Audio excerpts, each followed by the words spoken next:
उरमा group, जो सोचता है वो करता है। आपके अपने सपनों का आशियाना।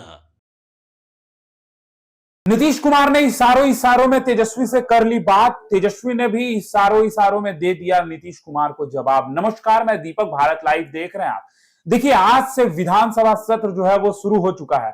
आज राज्यपाल का अभिभाषण था और 30 मिनट के इस अभिभाषण में राज्यपाल ने क्या कुछ कहा ये तो हम आपको बताएंगे ही, लेकिन उससे पहले आपको बता दे कि एक ऐसी तस्वीर हम आपको दिखाएंगे और आपने शुरू में देख भी लिया होगा कि वो तस्वीर क्या कुछ कहती है। नीतीश कुमार जैसे ही अंदर आते हैं और तेजस्वी यादव की आंखों के तरफ नीतीश कुमार किस प्रकार से देखते हैं, ये सब हम आपको इस खबर में बताएंगे। लेकिन उससे पहले ये भी आपको बता दें कि आज तेजस्वी यादव जो है वो व्हील चेयर के माध्यम से जो है विधानसभा पहुंचते हैं। क्या हुआ तेजस्वी यादव को, इस पर भी हम चर्चा करेंगे। लेकिन सबसे पहले हम आपको बता दें कि बिहार में लगातार एक ही सवाल पूछा जा रहा है, नीट छात्रा के मामले में क्या कार्रवाई हुई, क्या ये मामले में बिहार पुलिस जो है वो विफल हो चुकी है, जिसके वजह से ये जांच जो है वो सीबीआई को दी गई है। इस तरह की बातें जो है लगातार पूछी जा रही है।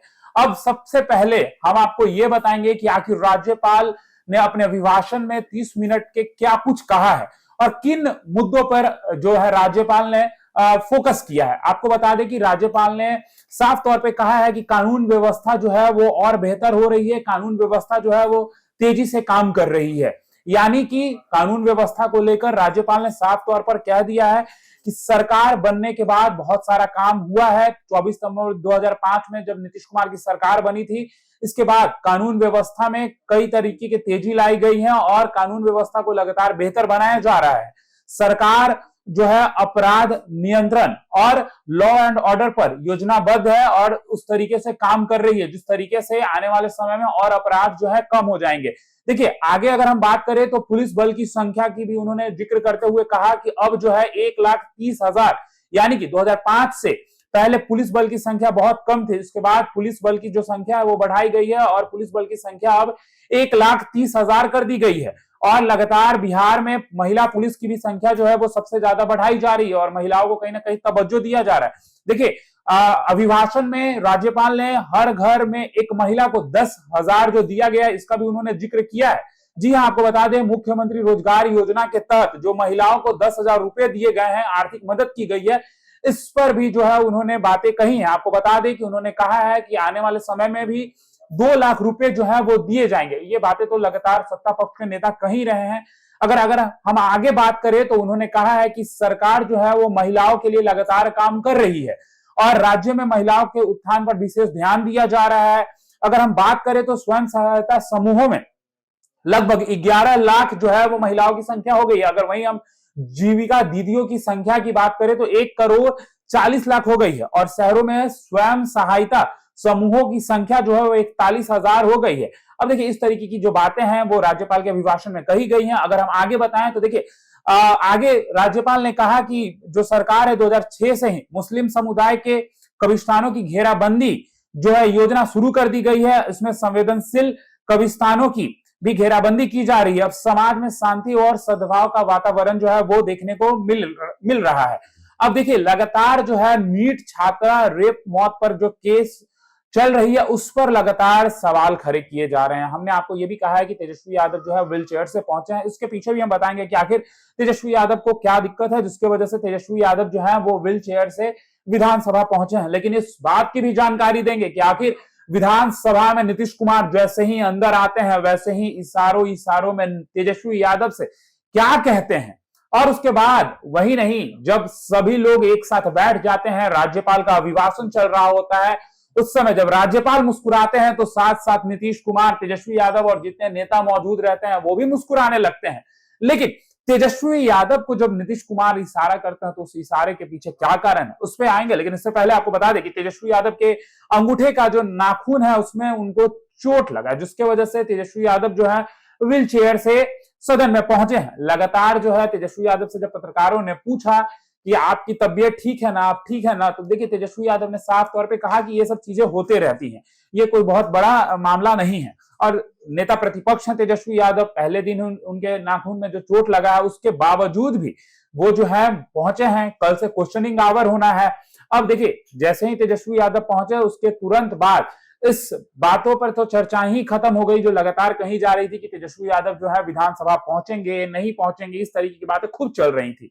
अब देखिए आगे हम बात करें तो आखिर नेताओं ने आज किस मुद्दों पर जो है वो चर्चाएं की हैं, यानी कि जो नेता पहुंच रहे हैं वो क्या आरोप और प्रत्यारोप लगा रहे। देखिए अख्तरुल ईमान साहब, जिन पे आपने देखा है बीते दिनों ही मुस्लिम समाज ने ही आरोप लगा दिया है कि ये जो है वो हिंदू और मुस्लिम में तनाव पैदा करना चाहते हैं, क्योंकि आपने देखा है एक ऐसा बयान जिसके बाद ये खुद जो है खूब चर्चा में आ गए थे। इनका एक बात कहना था कि जब अजान का वक्त होता है, नमाज पढ़ने लोग जाते हैं, तो उस समय जो लाउड स्पीकर से आवाज होते हैं वो इतनी तेज होती है कि 500 मीटर के लोग भी जो वहां मौजूद होते हैं उससे ज्यादा दूर 3 किलोमीटर तक आवाज चला जाता है। अब इसको लेकर खूब उनकी जो है लगातार विरोध जताई जा रही थी, उनके बातों का विरोध हो रहा था। अब इसी बीच उन्होंने कह दिया इस मामले पर कि देखिए जो लोग कह रहे हैं कि मैं मस्जिद से लाउड स्पीकर उतरवाने की बात कर रहा हूं, आज वो ये क्यों नहीं कहते हैं कि मंदिर और गिरजाघर पर सवाल उठाएं।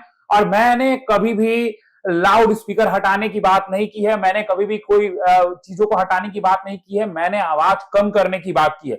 इस तरीके की बातें जो है अख्तरुल ईमान साहब कहते नजर आए हैं। अगर हम आगे बात करें तो देखिए जैसे ही संजय सरावगी से पूछा गया कि आप बताइए नीट मामले पे आखिर कब तक जो है वो कार्रवाई और सुनवाई होगी, तो देखिए साफ तौर पर उन्होंने कहा है कि विपक्ष के पास कोई मुद्दा बचा नहीं है और ये जो जांच है वो सीबीआई को सौंपी जा चुकी है। अगर आगे बात करें तो लेफ्ट के विधायक यानी कि संदीप सौरभ, जी हां, संदीप सौरभ से जब ये सवाल पूछा गया नीट छात्रा के मामले पर, तो उन्होंने साफ तौर से कहा कि डीजीपी इस केस को रफा दफा करना चाहते हैं और इस सरकार से ये केस सॉल्व नहीं होता है, जिसके वजह से ये सीबीआई को दिया गया है। अगर मनसा साफ होता तो ठीक है, लेकिन मनसा साफ रहे तब ना। इस तरीके की बातें जो है संदीप सौरभ कहते नजर आए हैं। बजट पे भी उन्होंने कहा है कि ये गरीबों का नहीं अमीरों का बजट है। अगर आगे हम बात करें तो भाई वीरेंद्र, जी हाँ, भाई वीरेंद्र तो अपने बातों के लिए जाने ही जाते हैं। आप जानते ही हैं भाई वीरेंद्र अलग विधायक है, अलग नेता है, अपने बातों के लिए हमेशा चर्चा में रहते हैं। इस बार भी भाई वीरेंद्र से जब पूछा गया बजट को लेकर,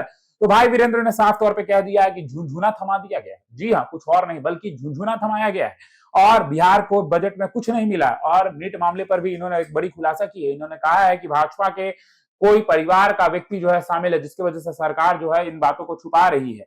अब देखिए इस तरीके की बातें जो है वो सामने आ रही है। अब रहा बात, आप सोच रहे होंगे कि नीतीश कुमार और तेजस्वी यादव की इशारों में क्या बात हुई। देखिए नीतीश कुमार ने जिस प्रकार से तेजस्वी यादव की तरफ देखा उससे बहुत कुछ समझ आता है। जब भी नीतीश कुमार सत्र में आते हैं और जब भी तेजस्वी यादव की तरफ देखते हैं तो इसके पीछे कुछ कारण जरूर होता है।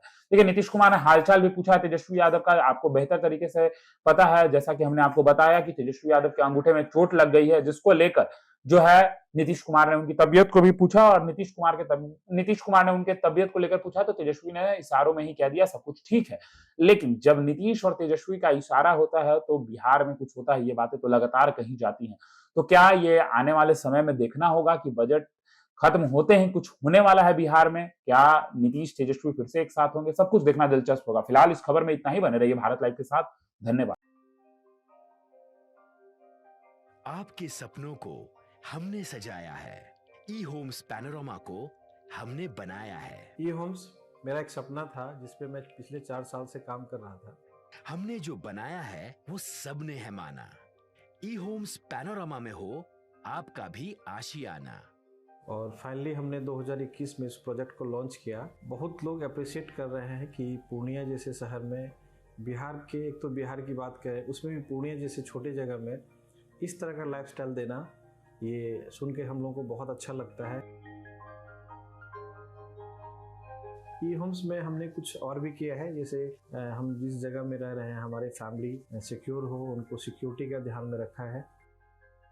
आपकी सुविधा और सुरक्षा आपके लिए खास है, ये आपका विश्वास है। इसमें आर्टिफिशियल इंटेलिजेंस का 7 लेयर सिक्योरिटी का हमने इस्तेमाल किया है। लस ग्रीन कैंपस को बनाया है, यदि हमारा बाउंड्री वाल है तो वो वर्टिकल गार्डन है।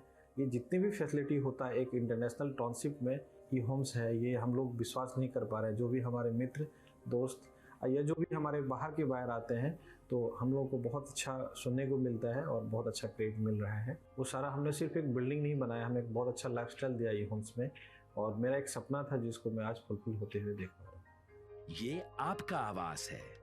ई होम्स पैनोरमा में अब आपका निवास है। E homes panorama, luxurious lifestyle redefined. Panorama group, जो सोचता है वो करता है। अगर ये वीडियो पसंद आई और वह बिहार के राजनीति और बिहारियत से सरोकार रखेनी तो सब्सक्राइब बटन दबा के चैनल के सब्सक्राइब कर ली। ओजे एगो घंटी बा, ओकरा बटन दबा देला से कुल सटीक और मारक खबर रुआ मुफ्त में मिल जाई।